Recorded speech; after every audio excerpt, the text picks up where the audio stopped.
आज की क्लास में जो मैंने आपको प्रीवियस लेक्चर में एक्सप्लेनेशन बताया था मेल रिप्रोडक्टिव सिस्टम के रिगार्डिंग, उसकी डिटेलिंग करने जा रहे हैं हम। डिटेलिंग का मतलब डिटेल में तो मैंने समझाया ही था, बट उसको थोड़ा थोड़ा क्वेश्चन आंसर वाइज भी हम लोगों को कंप्लीट करना है। जैसे मैंने ये डायग्राम आपको समझाया था, है ना, जहाँ पे आपने क्या सीखा था कि इसमें जो ये प्रोस्टेट ग्लैंड है, ये भी एसेसरी ग्लैंड है। इसके पास देन क्या है, यहाँ पे बल्बो यूरिथ्रल ग्लैंड है ना, ये भी क्या है, एसेसरी ग्लैंड है। ठीक है, तो ये सब जो है, जो पिछली क्लास में आपने देखा था, अब यहाँ पे देन क्या है, सेमिनल वेसिकल। तो इन सब को समराइज करके मैं आपको आगे बताने जा रही हूँ आज की क्लास में। देखिए, आसान है, इजी है, बस इसको याद रखना है। जैसे अगर आपसे पूछा जाए कि ह्यूमंस में, मेल्स में, ऑब्वियस है ह्यूमन का ही पढ़ रहे हैं हम लोग, तो ह्यूमन का ही देखेंगे। ठीक है, हम लोग देख रहे हैं accessory glands of human male reproductive system. Accessory का मतलब हम नेसेसरी नहीं लिख रहे हैं, हम एसेसरी लिख रहे हैं। क्या लिख रहे हैं हम, एसेसरी लिख रहे हैं। अगर इनडायरेक्ट वे में देखा जाए तो नेसेसरी भी यही है, जरूरी है, रिक्वायर्ड होता है, बट ये क्या है, एसेसरी है। रीजन क्या है, यहाँ पे नेसेसरी क्या है, नेसेसरी तो स्पर्म है, बहुत ध्यान से समझिएगा। नेसेसरी क्या है, यहाँ पे ये जो स्पर्म्स मैंने यहाँ पे प्लस करके लिखा है वो नेसेसरी है। जैसे एज पर एग्जाम्पल, ये थोड़ा हैंग कर रहा है, सही होता तो मैं आपको आगे बताती हूँ। कई बच्चों को ये कंफ्यूजन होती है कि what are the differences between sperms and semen. What are the differences between sperms and semen. ठीक है, इसको समझिएगा ध्यान से। बस यहाँ पे स्पर्म और दूसरा वर्ड है सीमेन। दूसरा वर्ड क्या है, सीमेन है। ठीक है, तो स्पर्म क्या हो गया, स्पर्म तो मेल गैमेट हो गया, यानी डायरेक्टली जाके जो सीधा फर्टिलाइज करने का काम करेगा, है ना। एक रफ पेज में लेती हूँ यहाँ पे। देखिए, मैंने आपको बोला कि बच्चे कंफ्यूज करते हैं कि what are the differences between semen and sperm.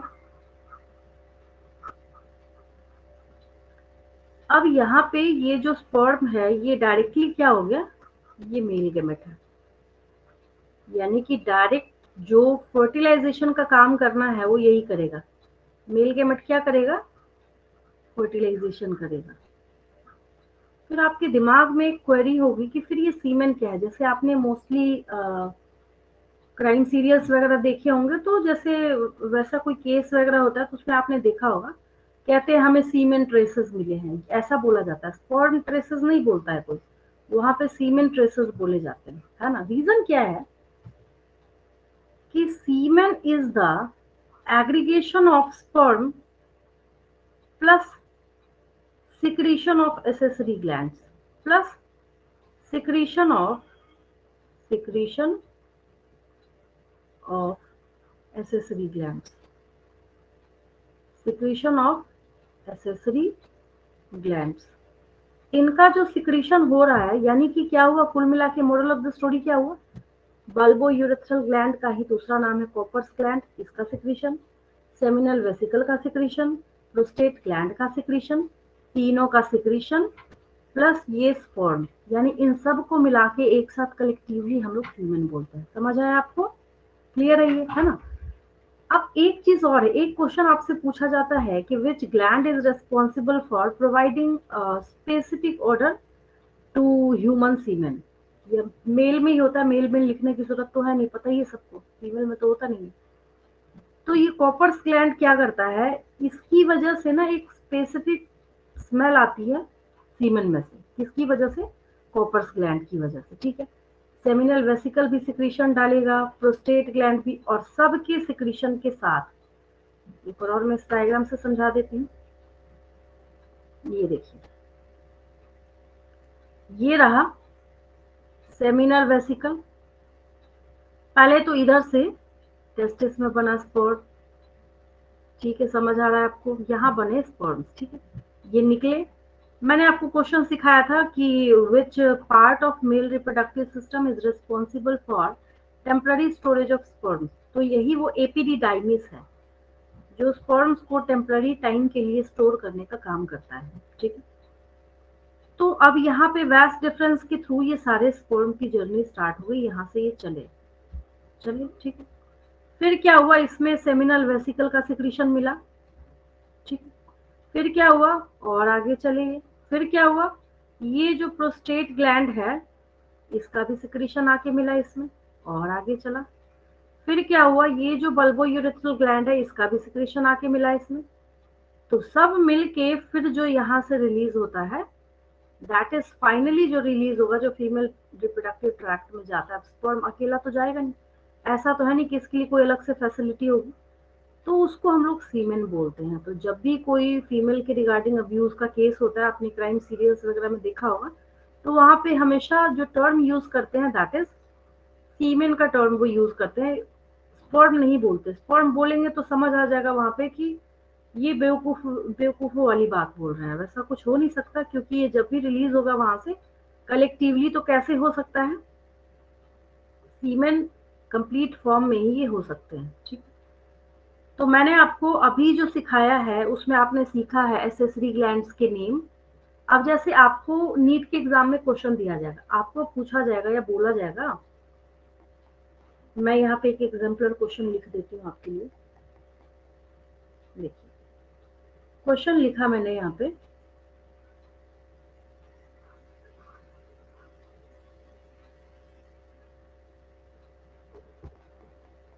यहाँ मैंने क्वेश्चन लिखा,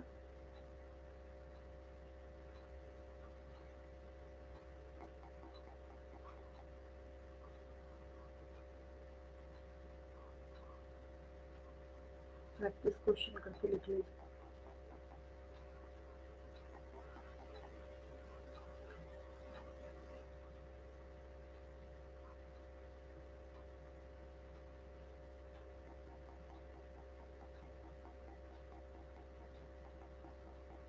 Mark the odd option from the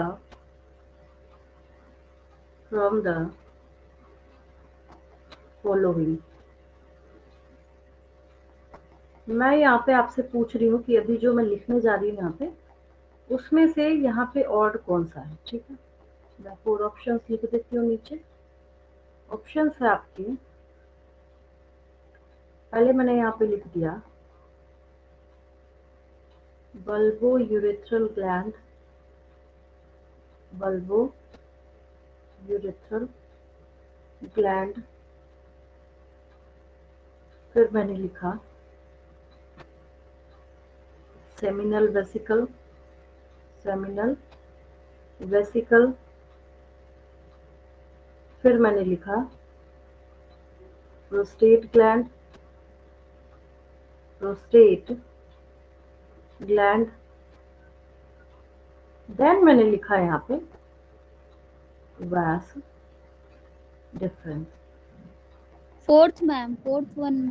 हाँ, समझ गए, क्योंकि अब ऐसे अगर लिखा हो ना एग्जाम में, जब आपको दिखेगा तो आपको लगेगा क्या करना है इसमें, जबकि किस पॉइंट ऑफ व्यू से आपसे पूछा जा रहा है कि बच्चे के पास इतना दिमाग है या नहीं है कि ऊपर जो 3 ऑप्शंस लिखे हैं all are accessory glands in male reproductive system. ठीक है, तो आंसर क्या हो जाएगा यहाँ पे वास्ट डिफरेंस। ये कोई एसेसरी ग्लैंड नहीं है, हाँ सबको ले जाने का काम ये जरूर करता है, तो ये क्या हो जाएगा यहाँ पे ऑड ऑप्शन हो जाएगा। मैं यही बोल रही थी आपको, बट बोलने से बेटर है कि आपको लिखा हुआ दिख जाए तो ज्यादा समझ आता है। यस इस पेज का स्क्रीनशॉट ले लीजिए। मैम, लिख लिया मैंने कॉपी पे। अच्छा ठीक है, वेरी गुड। चलिए, लिखना तो खैर द बेस्ट है, उसका तो कोई सब्सटीट्यूट है ही नहीं, उससे चीजें याद भी हो जाती हैं साथ के साथ। देखिए,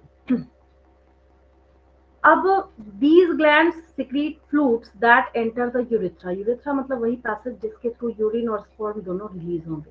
ठीक है, देन यहाँ पे एक चीज और है, the primary function of the accessory gland products is to facilitate sperm transfer to the female reproductive tract। Reason ये है कि फीमेल रिप्रोडक्टिव ट्रैक्ट में जाने के बाद इसमें क्या होना चाहिए, इसमें मोटिलिटी भी तो होनी चाहिए। तो स्पर्म को नरिशमेंट, एनर्जी, बहुत सारी चीजें प्रोवाइड करने का काम ये एसेसरी ग्लैंड्स भी करते हैं। ठीक है, जैसे ये जो ग्लैंड्स हैं ये स्ट्रक्चरल प्रोटीन भी प्रोवाइड करने का काम करते हैं, और उसको हम लोग क्या बोलते हैं, उसको हम लोग स्पर्मेटोफोर बोलते हैं। मतलब जो प्रोटीन चाहिए किस चीज के लिए, स्पर्मेटोफोर के लिए चाहिए। किस चीज के लिए चाहिए, स्पर्मेटोफोर के लिए चाहिए। स्पर्मेटोफोर प्रोटीन्स में सर्व एज न्यूट्रिएंट रिसोर्सेज। अब स्पर्मेटोफोर क्या होता है बताती हूँ मैं आपको, एक डायग्राम भी है शायद इसके रिगार्डिंग, देखिए। अब यहाँ पे आप मेरे से क्वेश्चन पूछते कि मैम आप बार बार एक टर्म बोल रहे हैं स्पर्मेटोफोर, बट हमें वो समझ नहीं आ रहा कि व्हाट इज दैट टर्म।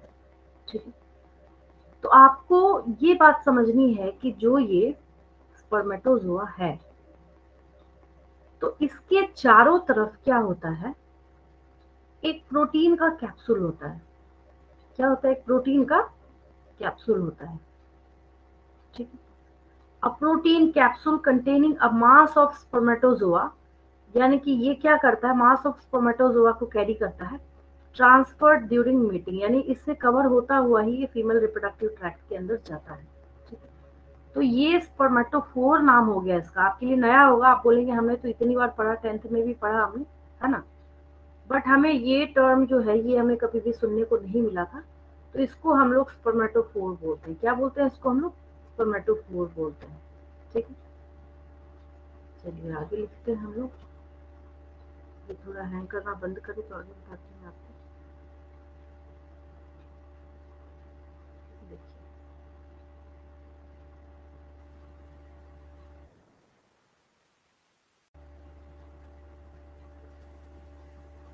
वापस उसी पेज पे चलते हैं हम लोग। ये स्पर्मेटोफोर वाला जो पेज था, इसका भी स्क्रीनशॉट ले लेंगे। नहीं, ये नहीं, इसका प्रीवियस पेज था, इसका ये हो गया। और एक एडिशनल जो है, मैंने आपको क्वेश्चन लिखा था उसको तो लिख रखा है आपने, इसको मैं इधर कर देती हूँ। अब सारा कंप्लीट आ जाएगा इसमें, अब ले लीजिए स्क्रीनशॉट।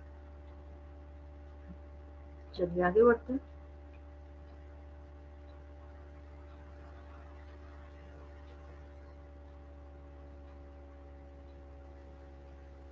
नेक्स्ट आपके पास एक टॉपिक है स्पर्मेटोजेनेसिस। टॉपिक क्या है, स्पर्मेटोजेनेसिस। ठीक है,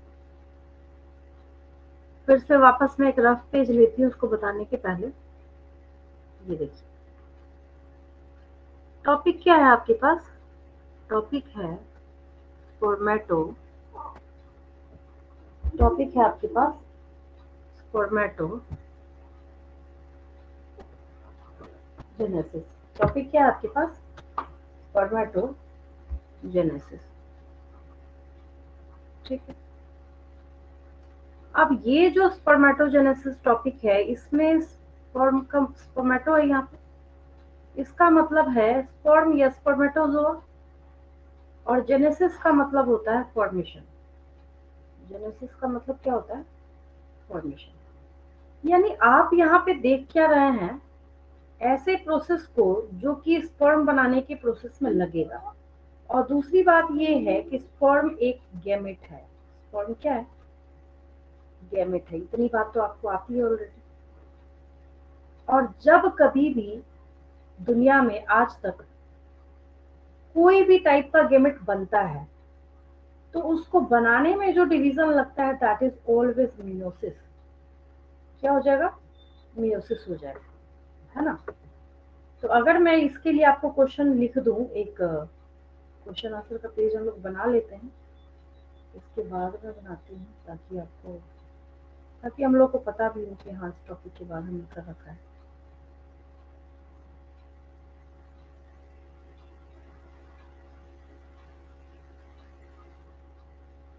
ये आपके एनसीईआरटी का है।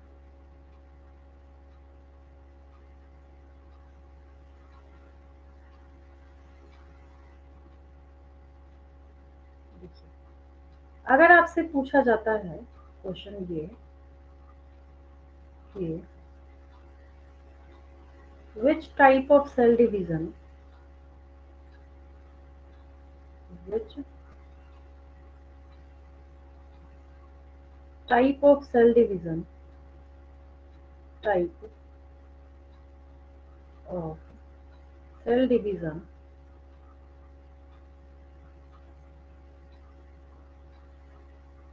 is involved in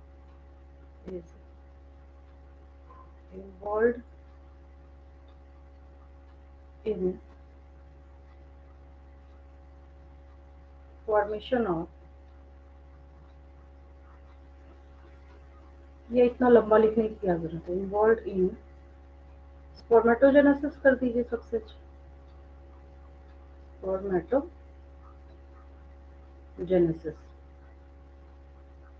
तो आंसर क्या हो जाएगा, मियोसिस हो जाएगा। क्या हो जाएगा, मियोसिस हो जाएगा। ठीक है, उसके बाद क्या होगा, नेक्स्ट एक और क्वेश्चन जब हम लोग देखते हैं यहाँ पे, दैट इज, इसके पहले जो मैंने आपको कराया है, name the accessory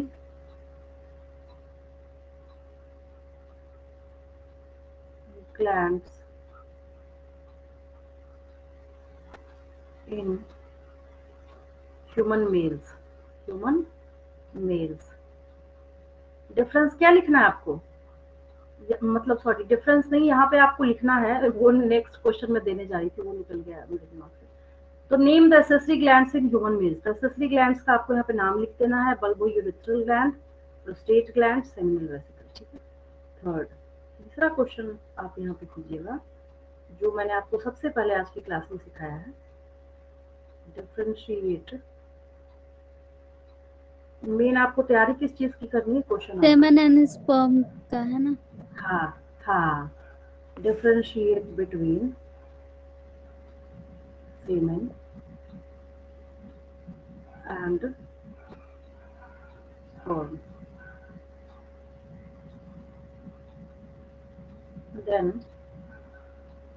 next question, हम लोग आगे जो पढ़ते हैं उसके बाद देखते हैं बहुत ध्यान से, बिल्कुल जिसको कहते हैं ना कि कंप्लीट कंसंट्रेशन वो करके आप देखना स्टार्ट कीजिए। बस मैं बोलना स्टार्ट करूंगी तो बहुत सारे टॉपिक्स, मोर देन 100 क्वेश्चन आप सॉल्व कर सकेंगे, लेकिन उतना ज्यादा मैं नहीं लिखवाऊंगी, मैं तो 10 ही लिखवाऊंगी। बहुत ध्यान समझिएगा। देखिए, अब आपको पता है, समझते जाइए फटाफट। अब आपको पता है कि अगर एक ह्यूमन मेल है, ठीक है, ह्यूमन मेल में ऐसे टेस्टिस दो हैं, कितने हैं, दो हैं। तो दो हैं, तो मैंने यहाँ पे लिखा है कि टेस्टिस जो होगा ह्यूमन में वो पेयर में होगा। कैसे होगा, उधर से म्यूट कर लेंगे, कैसे होगा वो, पेयर में होगा। ठीक है, उसमें से ईच टेस्टिस जो है, इसके पास टोटल 250 कंपार्टमेंट्स होते हैं, 250 कंपार्टमेंट्स होते हैं।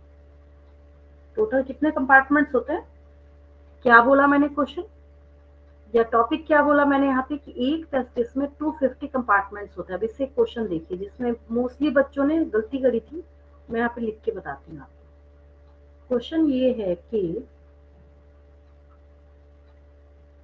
हाउ मेनी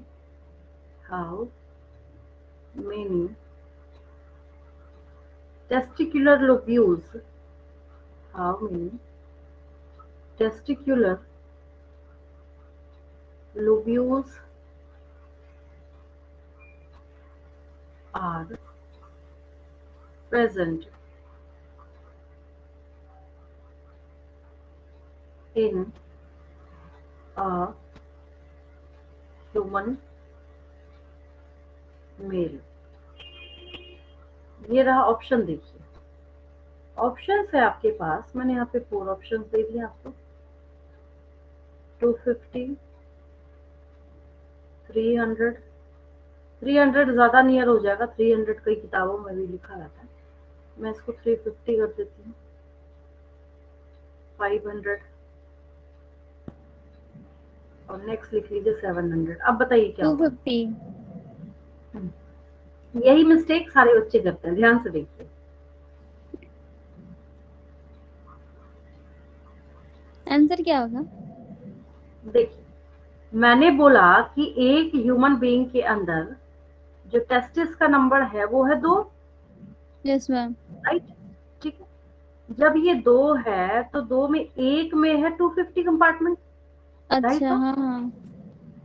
तो are present in a human male, एक में पूछा जा रहा है एक बंदे के अंदर कितना होगा, है ना? तो एक इंसान में 500। पूछा जा रहा है यहाँ पे। हाँ, तो ये तो पूछा नहीं, ये तो इसने बोला ही नहीं ना कहीं पे, ये नहीं बोला कि एक टेस्टिस में बताओ या 2 टेस्टिस में बताओ। अब जानबूझ के क्या लिखा है इसने क्वेश्चन में, इन अ ह्यूमन मेल, तो ए देख के बच्चों ने क्या किया, 250 में टिक किया, ठीक है? तो हमेशा ध्यान रखना है कि किस में पूछा जा रहा है, तो 250 प्लस 250 500 हो जाएगा आंसर इसका इसका 250 ही होगा ना मैम?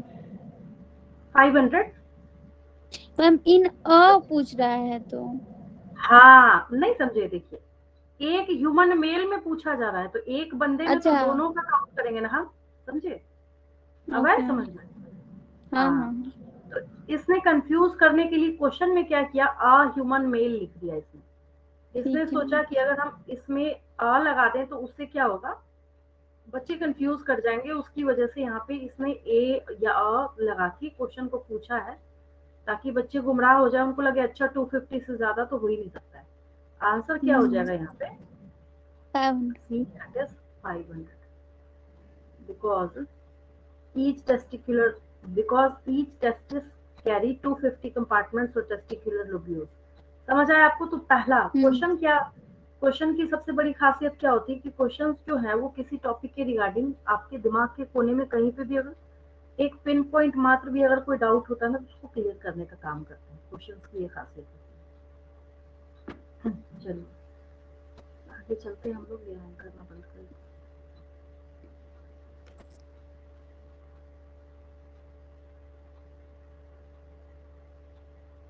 इसके नीचे एक्सप्लेनेशन में आप लोग लिख सकते हैं, जैसे ये क्वेश्चन आंसर जब लिखा हुआ तो एक्सप्लेनेशन में नीचे लिख सकते हैं इसके, जब तक हैंग कर रहा है मैं डिक्टेट कर देती हूँ, बिकॉज ईच टेस्टिकुलर, ऐसे करके लिख सकते हैं। लिख दिए मैम। बिकॉज इज टेस्टिको मतलब इज टेस्टी क्या होगा, टेस्टिस कैरी 250 टेस्टिकुलर्स ऐसे। कंटेंट टू, हाँ, टेस्टिकुलर लोब्यूल्स। लोब्यूल्स हाँ। हाँ, तो ये जो 250 कंपार्टमेंट कैरी करता है उन सबको हम लोग क्या बोलते हैं, टेस्टिकुलर लोब्यूल बोलते हैं। आप और ध्यान से समझिए, तो 250 टेस्टिकुलर लोब्यूल्स में से जो एक टेस्टिकुलर लोब्यूल होगा, वन, एक जो टेस्टिकुलर लोब्यूल होगा उसको जब हम लोग यहाँ पे जूम करके देखेंगे बहुत ध्यान से, तो हमें यहाँ पे तो एक सेमिनिफेरस ट्यूब्यूल का ये ल्यूमेन दिखाया जा रहा है। ल्यूमेन मतलब जो ये हॉलो है पूरा जो यहाँ पे है, दैट इज ल्यूमेन, ठीक है? एक टेस्टिकुलर लोब्यूल के अंदर 1 से 3 सेमिनिफेरस ट्यूब्यूल पाए जाते हैं। ये मेरे पास एक और डायग्राम है जिसमें और भी ज्यादा क्लियर होगा, मैं जरूर होगा अवेलेबल। एनसीईआरटी का ही डायग्राम है, और भी बहुत सारे अवेलेबल है तो समझने के लिए। अच्छा ये रहा, देखिए अब इसमें क्या है, एक टेस्टिकुलर लोब्यूल को जब हम लोग देखना स्टार्ट करेंगे तो यहाँ पे आपको क्या नजर आ रहा है, इधर देखिए, ये एक सेमिनिफेरस ट्यूब्यूल है, ये दूसरा ये ना बिल्कुल ट्रांसवर्स सेक्शन यहाँ पे दिखाया जा रहा है, ये दूसरा सेमिनिफेरस ट्यूब्यूल है। मतलब एक टेस्टिकुलर लोब्यूल के अंदर 1 से 3 तक सेमिनिफेरस ट्यूब्यूल हो सकते हैं। कितने हो सकते हैं? उसका नंबर 1 भी हो सकता है, 2 भी हो सकता है, 3 भी हो सकता है, 1 से 3 तक सेमिनिफेरस ट्यूब्यूल जो है वो पाए जाते हैं, ठीक? तो अब इसमें आपने क्या सीखा, सबसे पहले फिर से स्टार्ट कीजिए, देखिए ह्यूमन में कितने टेस्टिस, 2, एक टेस्टिस में कितने कंपार्टमेंट, 250, 250, ठीक है? उसका नाम क्या है, टेस्टिकुलर लोब्यूल।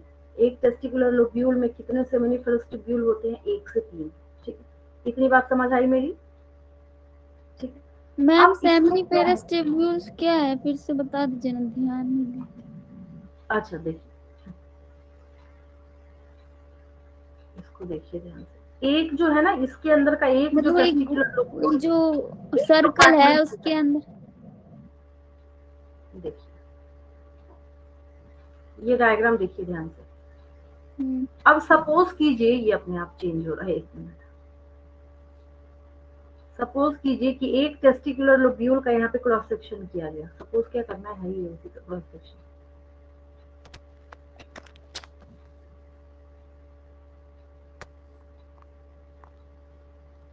तो जब उसके क्रॉस सेक्शन को यहाँ पे किया गया तो क्या देखा गया उसमें कि ये 1 से 3 तक, 1 से 3 तक, पता नहीं क्यों इतना hang कर रहा है, कुछ और क्लिक कर रही हूँ कुछ और ही आ रहा है। यही पेज चाहिए, अपने आप शिफ्ट हो जा रहा है, अभी होना चाहिए। तो एक टेस्टिकुलर लोब्यूल को जब आप काटेंगे ना तो उसमें 1 2 3 3 आपको सेमिनी, 1 भी मिल सकता है, 2 भी मिल सकता है, 3 भी मिल सकता है। अब मेरी बात समझ आई? Yes ma'am. एक टेस्टिकुलर लोब्यूल के अंदर आपको 1 से 3 तक जो सेमिनिफरस ट्यूब्यूल्स है वो देखने को मिलेंगे। अब क्वेश्चन ये बनता है कि स्पर्म का फॉर्मेशन कहाँ होता है, स्पर्मेटोजेनेसिस कहाँ होता है, ठीक है। तो जब हम लोग स्पर्मेटोजेनेसिस देखना स्टार्ट करते हैं, स्पर्मेटोजेनेसिस जो है, ये देखिए सेमिनिफरस ट्यूब्यूल का क्रॉस सेक्शन, मतलब एक सेमिनिफरस ट्यूब्यूल था उसका ये क्रॉस सेक्शन, ठीक है। तो इस सेमिनिफरस ट्यूब्यूल के अंदर स्पर्मेटोजेनेसिस होता है। सेमिनिफरस ट्यूब्यूल की क्या है, ये देखिए यहाँ पे अंदर, यस, इसके ल्यूमेन में, और जैसे ये बन जाएंगे यहाँ से फ्री होके फिर ये मूव करके भागता हुआ जाएगा, टेस्टिस से बाहर रिलीज होके ये उधर यूरेथ्रा की तरफ जाएगा, ठीक है। तो अगर आपसे और पूछा जाए क्वेश्चन, यहाँ पे मैं दे देती हूँ, जो मैंने एक पेज बनाया उसमें, और आगे मैं कंटिन्यू कर देती हूँ यहाँ। चलिए नेक्स्ट क्वेश्चन हम लोग लिखते हैं। Which part of male reproductive system, which part of male reproductive system, of male reproductive system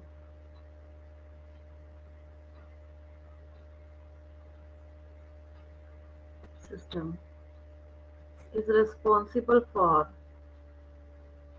is responsible for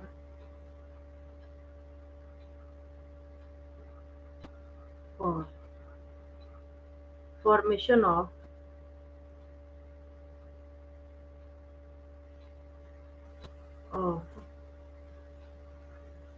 sperms. अब क्या हो जाएगा आंसर इसका, सेमिनिफरस ट्यूब्यूल हो जाएगा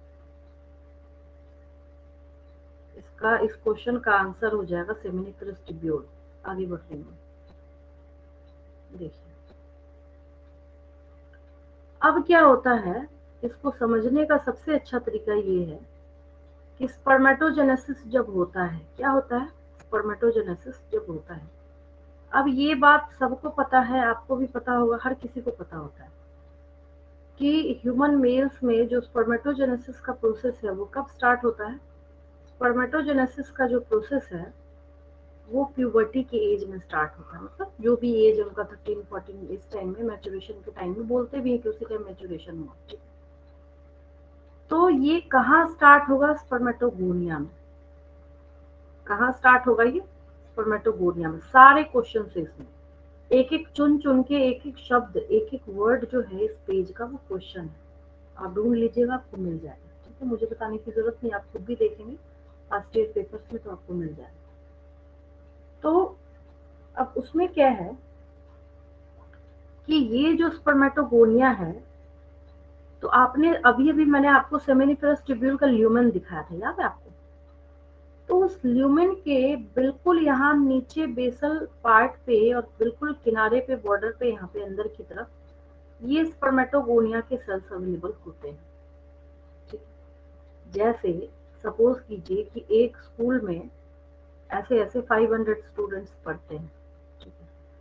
तो मैंने यहाँ पे जाके अनाउंसमेंट करी कि भाई ये जो 500 स्टूडेंट है इसमें से एनुअल फंक्शन में किस किस को पार्टिसिपेट करना है, तो उसमें से 100 बच्चे निकल के आगे आए।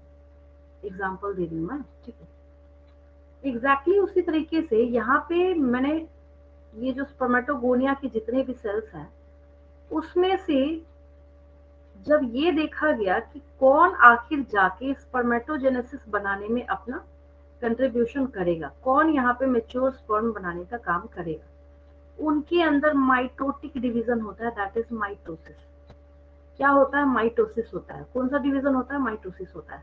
और वो प्राइमरी स्पर्मेटोसाइट्स में कन्वर्ट करते हैं। इसका मतलब है ये प्राइमरी स्पर्मेटोसाइट्स वही पार्टिसिपेट करने वाले 100 बच्चे हैं जो आगे जाके क्या करने वाले? स्पर्म बनाने वाले। ठीक है, जितना ग्राउंड लेवल पे जाके हो सकता है मैं आपको समझा रही हूँ, बट समझ आना चाहिए आपको, है ना? क्योंकि क्वेश्चंस जो है इसके ईच एंड एवरी, मैंने आपको पहले बोला हर एक शब्द हर एक वर्ड में से इसमें से आपसे क्वेश्चन पूछा जाएगा और कंफर्म्ड पूछा जाता है, पूछा गया भी है आज तक। अब एक और क्वेश्चन बनता है कि what is the ploidy of spermatogonia.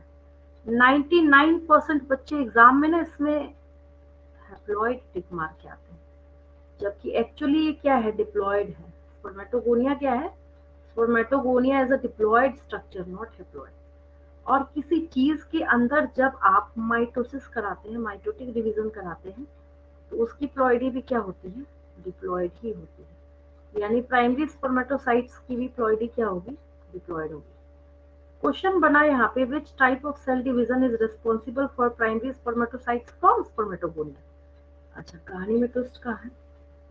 पहला क्वेश्चन मैंने आपको जब दिया था, which type of cell division is responsible for spermatogenesis, याद आया? जब मैंने आपको फर्स्ट क्वेश्चन लिखवाया, which type of cell division is responsible for spermatogenesis, तो वहां आपका आंसर हुआ मियोसिस। हम लोग वहां ओवरऑल देख के मार्क कर देते हैं मियोसिस। लेकिन अगर मैं क्वेश्चन यहाँ चेंज कर दूं और नेक्स्ट क्वेश्चन अगर मैं आपसे पूछूं, which type of cell division is responsible for formation of primary spermatocytes from spermatogonia, तब इसका आंसर माइटोसिस हो जाएगा। तो एक मैजिक की तरह है ये। बच्चों को इस कॉन्सेप्ट को समझने में बहुत दिक्कत आती है। वो सोचते हैं कि पहले तो आपने ओवरऑल हमें बता दिया कि मियोसिस होता है, अब ये माइटोसिस कहाँ से लेके आ गए। कई बार होता भी है कि जैसे मैंने स्टूडेंट्स को क्वेश्चन दिया और जब कॉपी चेक करना स्टार्ट करती हूँ तो उनकी कंप्लेन होती है कि हमें अपने मियोसिस लिखवाया था बट आप माइटोसिस बता रहे हैं। ठीक है, तो इसके लिए मैं एक और क्वेश्चन दे देती हूँ आपको।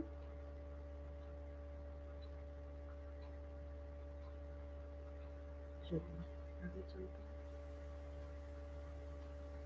नेक्स्ट यहाँ पे क्वेश्चन कर लीजिए, विच type of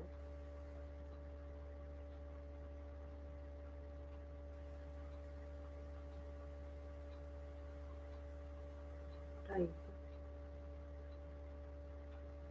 of cell division, which type of cell division is responsible for is responsible for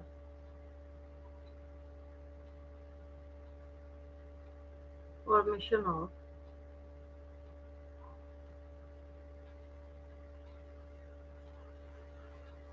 primary spermatocytes, primary spermatocytes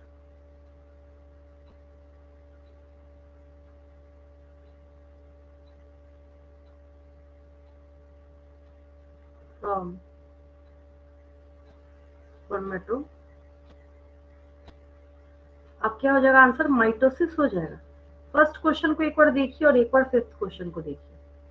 change हो गया ना, यहाँ पे ट्विस्ट आ गया स्टोरी में।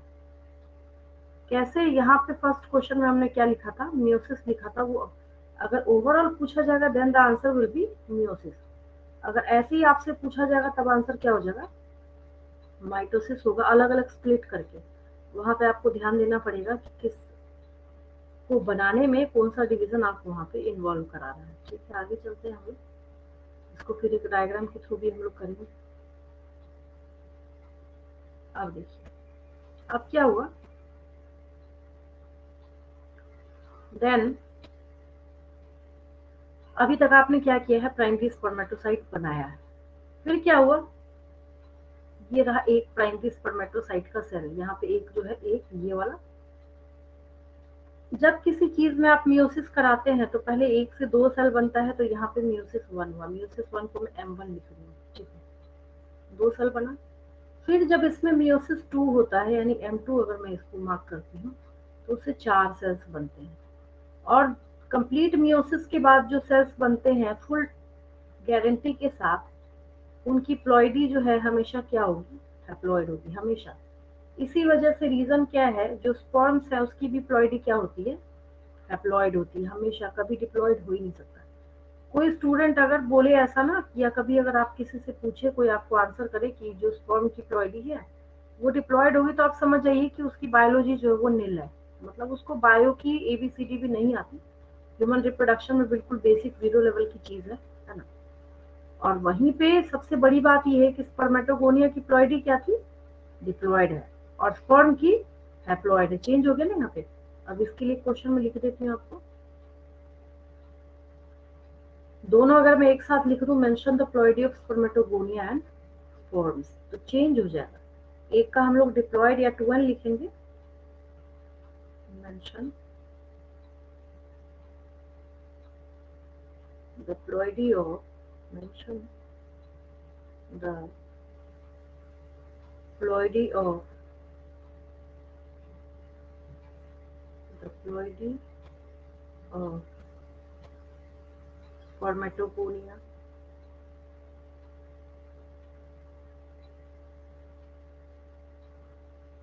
एंड, एक होगा तो स्पर्मेटोगोनियम हो जाएगा, स्पर्मेटोगोनिया लिखा है इसका मतलब ये प्लूरल टर्म है। Mention the ploidy of spermatogonia and sperms. ठीक, आंसर में अगर आपको लगता है कि आप कंफ्यूज करने वाले, अभी मार्क कर लीजिएगा, स्पर्मेटोगोनिया की प्लॉइडी डिप्लॉयड होगी और स्पर्म की स्पर्म प्लॉइडी, का हैप्लॉइड। हाँ, है ना, ये चौंकाने वाली बात। जबकि बच्चों से पूछिएगा तो स्पर्मेटोगोनिया में भी क्या करते हैं, वो हैप्लॉइड में टिक करके आते हैं। हैप्लॉइड नहीं होगा, ये डिप्लॉयड होगा। अच्छा क्वेश्चन है ये, चलिए आगे चलते हैं। फाइनली क्या हुआ, इतने प्रोसेस के बाद स्पर्म्स का फॉर्मेशन हुआ, इतने प्रोसेस के बाद क्या हुआ, और यही स्पर्मेटोजेनेसिस है। इसमें अगर एक एक चीज क्रिस्टल क्लियर करके आपने अपने दिमाग में बिठा रखी है, तो यहाँ पे कहीं कोई दिक्कत ही नहीं है, कहीं ट्विस्ट ही नहीं है, कुछ नहीं है, सिंपल सा प्रोसेस है। ठीक है, साधारण सा प्रोसेस है, जहाँ पे सबसे पहले स्पर्मेटोगोनिया थे, उससे प्राइमरी स्पर्मेटोसाइट्स बने, उससे थर्ड नंबर पे सेकेंडरी स्पर्मेटोसाइट्स बने, फिर उससे स्पर्मेटिड्स बने, और स्पर्मेटिड्स के मैचुरेशन के बाद स्पर्मेटोजोआ बनते हैं। तभी यहाँ पे स्पर्मेटिड्स में डिफरेंशिएशन के बाद इसको क्या बनाया जा रहा है, स्पर्मेटोजोआ बनाया जा रहा है। ठीक है, तो ये रहा एक स्कीमेटिक डायग्राम जिसके थ्रू आपने इसको समझा। इसका स्क्रीनशॉट लेंगे इस पेज पर। अब इसको हम लोग एनसीईआरटी के डायग्राम से करते हैं। ठीक, क्योंकि मैंने आपको ये बताया कि जो स्पर्मेटोगोनिया के सेल्स होते हैं वो सेमिनिफेरस ट्यूब्यूल के ल्यूमेन में होते हैं, ल्यूमेन में भी उसके वॉल पे बैठे होते हैं। ये डायग्राम एक्चुअली क्या है, एनसीईआरटी का डायग्राम है ये। अगर इसको पकड़ के ऐसे गोल घुमा दीजिए, समझ आया क्या है ये क्रॉस यस सेक्शन। मैम। हाँ, इतना हिस्सा क्या है, क्रॉस सेक्शन। उस क्रॉस सेक्शन को यहाँ पे शो किया जा रहा है, और उस क्रॉस सेक्शन को जब आप एनालाइज करना स्टार्ट कीजिएगा, तो अब ध्यान दीजिए थोड़ा।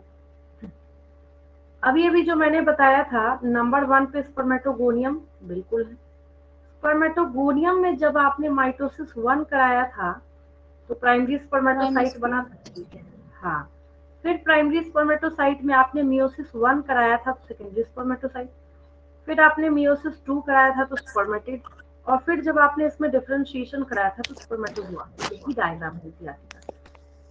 एक कौन सा बच गया, ये सर्टोली सेल बच गया। ये सर्टोली सेल्स क्या है, इन सर्टोली सेल्स में इन स्पर्म ने अपने हेड को इनकॉर्पोरेट करके रखा होता है नरिशमेंट लेने के लिए। अगर आप पूछा जाए कि what is the function of Sertoli cells, तो आप लिखेंगे Sertoli cells are responsible for providing nourishment to the developing sperms. ठीक है, नरिशमेंट देता है सर्टोली से। हाँ, सर्टोली सेल जो है वो नरिशमेंट प्रोवाइड करने का काम करता है। कंप्लीट क्या करता है, ये नरिशमेंट देने का काम करता है। तो यही डायग्राम जो है एनसीईआरटी का, इसके थ्रू आपको वहां पे समझाया गया था। Sertoli cells, Sertoli are responsible for responsible for providing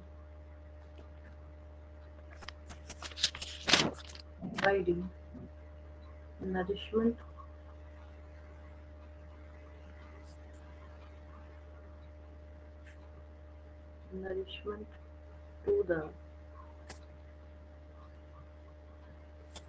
developing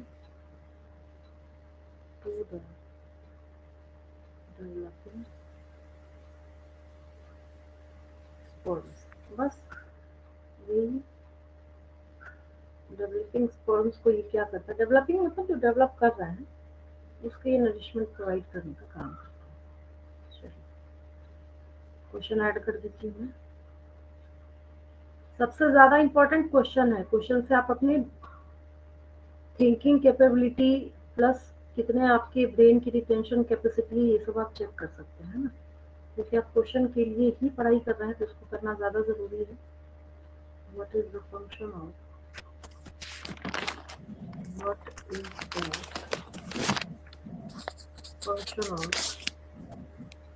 उधर से म्यूट कर लेंगे। What is the function of Sertoli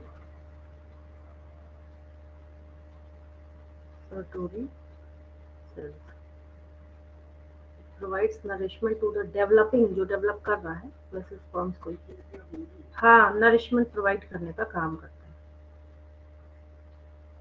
चलिए ये हो गया। अब देखिए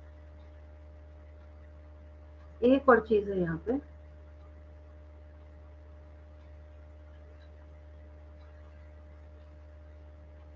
इसको तो हैंग करने से परेशान हूँ।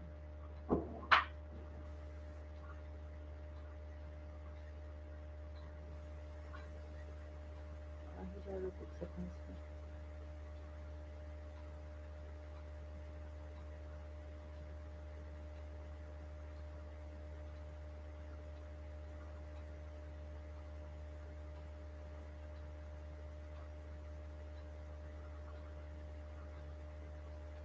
चलो आगे हम लोग चलते हैं।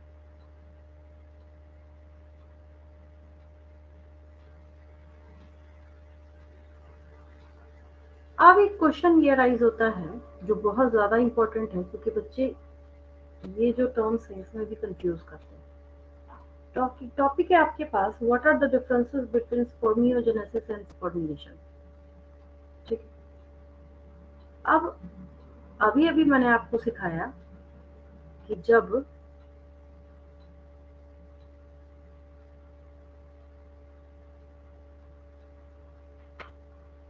एक चीज याद कीजिए, ये स्पर्मेटिड स्पर्मेटोजोआ में कन्वर्ट कर रहा था, याद आया है ना, तो इसके ट्रांसफॉर्म होने की इस प्रोसेस को हम लोग स्पर्मियोजेनेसिस बोलते हैं।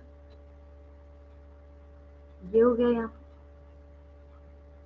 लेकिन जब ये कंप्लीट बन गया, बनने के बाद मैच्योर होने के बाद नरिशमेंट लेने के बाद डेवलप होने के बाद, यानी कंप्लीट, अब इसको किसी चीज की कोई जरूरत नहीं, जब यहाँ से फ्री होके और ल्यूमेन में रिलीज हो गया, मूव कर गया, भाग गया, जो समझना आपको समझिए, तब हम लोग उसको स्पर्मिएशन बोलते हैं।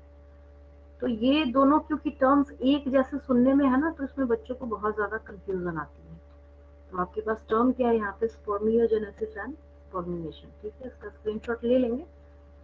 अगर कभी कंफ्यूजन हो तो उसका एक ट्रिक ये है, एक में जेनेसिस लगा है, एक में क्या लगा है, जेनेसिस। जेनेसिस मीन्स बनना, तो आप याद रखिएगा कि फाइनली जो स्पर्मेटोजोआ बन रहा है, फाइनली जो क्या है स्पर्मेटोजोआ बन रहा है, किससे किससे बन रहा है, स्पर्मेटिड से बन रहा है। तो इस घटना को हम लोग स्पर्मियोजेनेसिस बोलते हैं। और स्पर्मिएशन क्या हो गया यहाँ पे, कंप्लीट मैच्योर स्पर्म्स के बनने के बाद उसका ल्यूमेन में फ्री हो जाना। Spermiation is the release of the sperms from Sertoli cells into the lumen of seminiferous tubules. Seminiferous tubules में ये क्या हो जाते हैं, फ्री हो जाते हैं।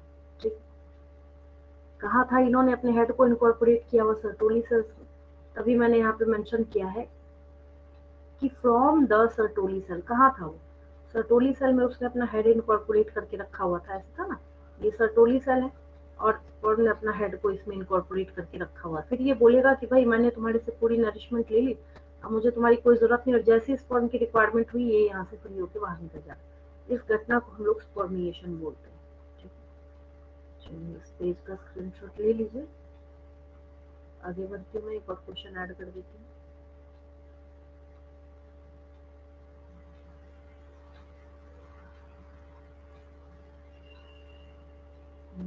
सेवन हो गया, 8 क्वेश्चन हम लोग लिखने जा रहे हैं। 8 है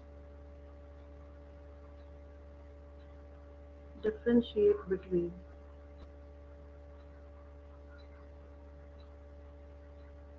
differentiate between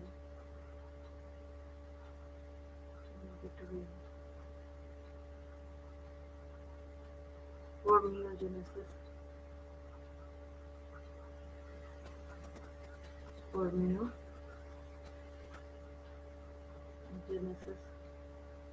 and spermiation। एक है बनना, मतलब कंप्लीट ट्रांसफॉर्मेशन, एक है फ्री हो जाना, बस ऐसे याद रखिए। Sorry, spermiation.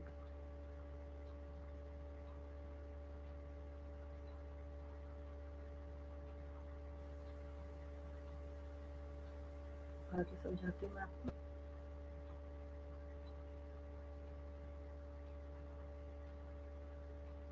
अब एक चीज बहुत ध्यान से समझिए, अभी अभी मैंने आपको समझाया था कि एक टेस्टिकुलर लोब्यूल के अंदर 1 2 3, 1 से 3 तक सेमिनिफरस ट्यूब्यूल हो सकते हैं। क्या आपको इन सेमिनिफरस ट्यूब्यूल्स के बीच में ये जो खाली जगह, यहाँ पे मैं इसको ज्यादा थिक कर देती हूँ ताकि आपको समझ आए, क्या आपको इसकी खाली जगह में ये सब यहाँ पे कुछ दिख रहा है? आप बोलेंगे हाँ नजर आ रहा है। तो इस जगह को, इस स्पेस को हम लोग इंटरस्टिशियल स्पेस बोलते हैं। क्या बोलते हैं उसको हम लोग? इंटरस्टिशियल स्पेस बोलते हैं। लिख देती हूँ।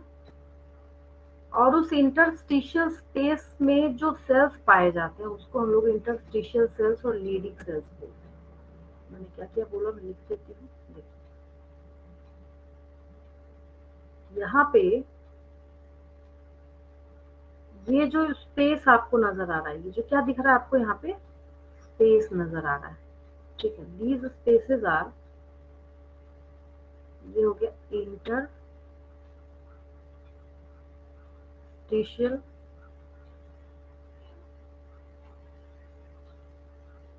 स्पेस। जैसे आप पढ़ते हैं ना केमिस्ट्री में, इंटरमोलिकुलर स्पेस, दो मॉलिक्यूल्स के बीच का स्पेस है ना। इंटरसेलुलर स्पेस हम लोग पढ़ते हैं, दो सेल के बीच का स्पेस। तो यहाँ पे इंटरस्टिशियल स्पेस क्या है? सेमिनिफरस ट्यूब्यूल्स के बीच में जो स्पेस बचता है, दैट इज इंटरस्टिशियल स्पेस। ठीक। अब एक चीज और है यहाँ पे इंटरेस्टिंग, ये कि इस इंटरस्टिशियल स्पेस के अंदर क्या है? सेल्स पाए जाते हैं। क्या पाए जाते हैं इसके अंदर? सेल्स पाए जाते हैं। ठीक। तो ये जो सेल्स पाए जाते हैं उसको हम लोग नाम देते हैं इंटरस्टिशियल सेल्स का। तो interstitial cells are present in interstitial space। interstitial नीचे मैं लिख देती हूँ क्योंकि मुझे इसका दूसरा नाम भी लिखना है, लेडिक सेल्स भी मुझे लिखना है इसमें। ये देखिए, ये जो है ना स्पेस के अंदर जो सेल्स होंगे, यहाँ पे मान लीजिए ऐसे मैंने रेड कलर से सेल शो किया, यहाँ पे यहीं पे शो कर दिया, खाली जगह में है, दिख रहा है आपको, है ना। तो इसका नाम हो गया interstitial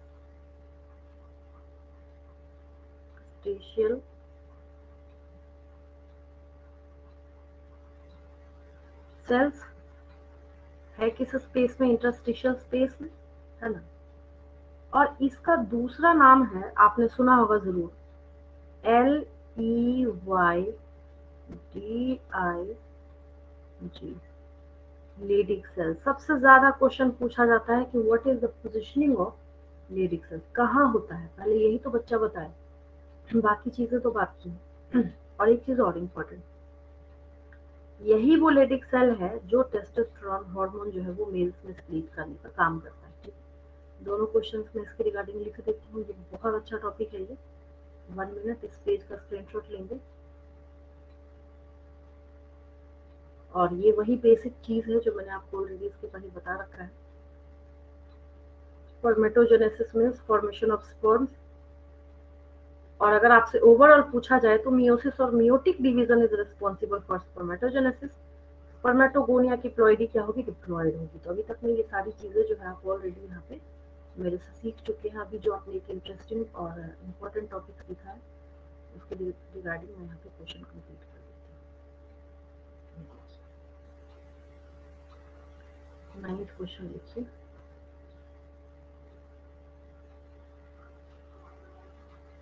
mention the positioning verb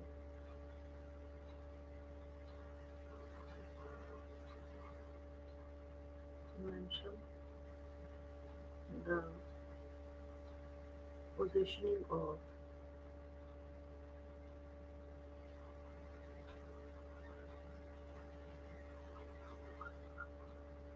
mention the positioning of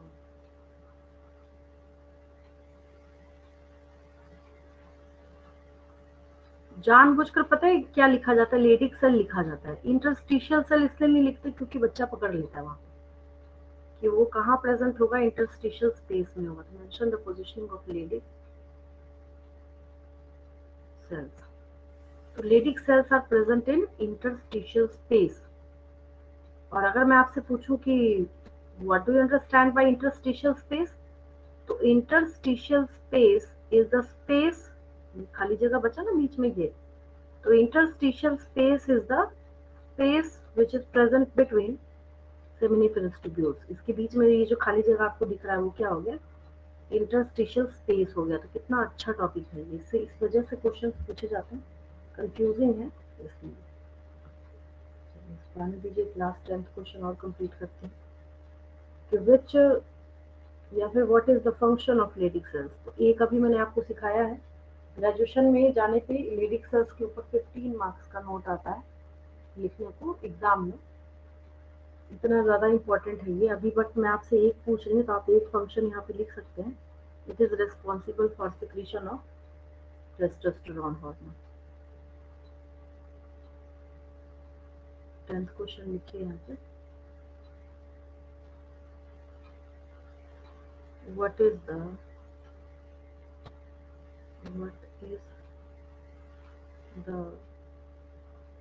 function of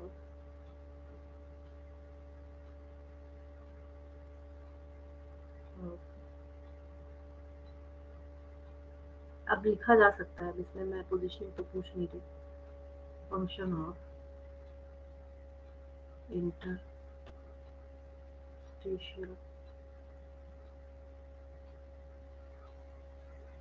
sales और लेडिक सेल्स।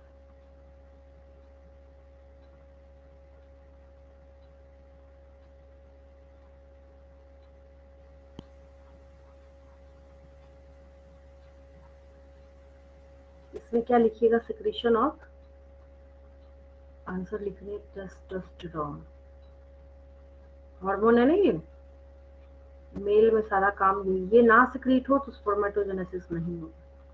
टेस्टोस्टेरोन क्या है? हार्मोन।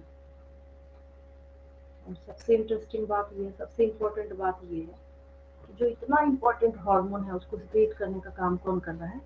यही लेडिक सेल कर रहा है ना। क्वेश्चंस मैंने कंप्लीट करा दिए, थोड़ा और आगे समझाती हूँ। समझाती क्या हूँ, जो टॉपिक मैंने अभी तक आपको कराया है उसकी एक बार फिनिशिंग करा देती हूँ, उसमें कहीं तो कोई डाउट ना हो। चलिए, क्वेश्चन तो खैर आपने नोटबुक में कर ही लिया होगा।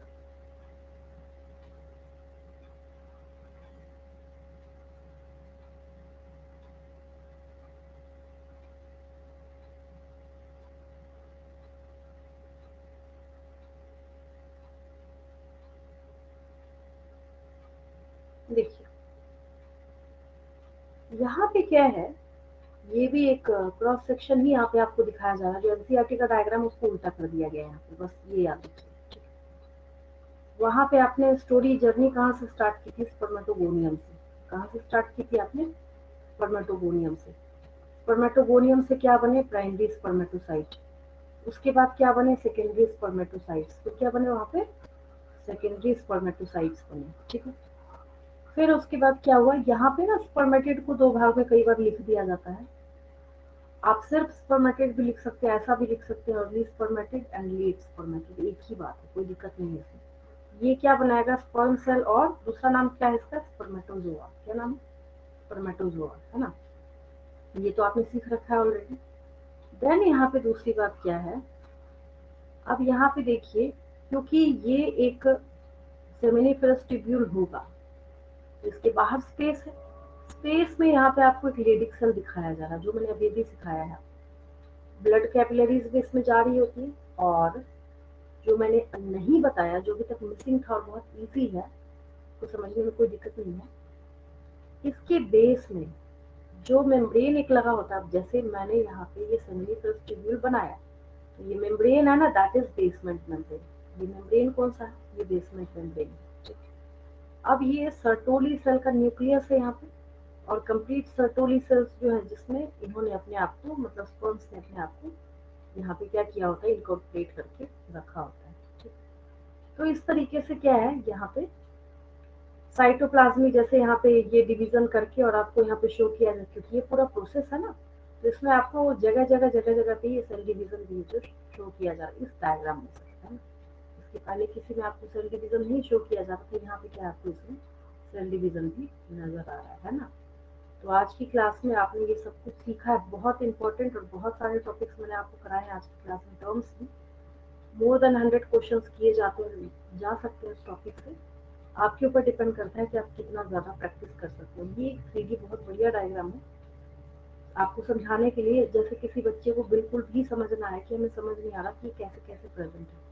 सेमी बिल्कुल ह्यूमन है, यहाँ पे स्पर्मेटोगोनियम बैठे होंगे, ये देखिए स्पर्मेटोगोनियम हो गया, फिर इससे क्या बना? प्राइमरी स्पर्मेटोसाइट, फिर इससे क्या बना? सेकेंडरी स्पर्मेटोसाइट, फिर इससे क्या बना? स्पर्मेटिड, फिर इससे क्या बना? स्पर्मेटोजोआ। हो गए बस, है ना। और सारे डिवीजन याद करने हैं। याद क्या करना है, आपको समझ आ गया। और ये क्या है? सेमिनिफरस ट्यूब्यूल है। इसके बाद की जो एक्सप्लेनेशन है उसको हम लोग नेक्स्ट क्लास में देखते हैं। फीमेल रिप्रोडक्टिव सिस्टम, उसको मैं स्टार्ट करूंगी नेक्स्ट क्लास में।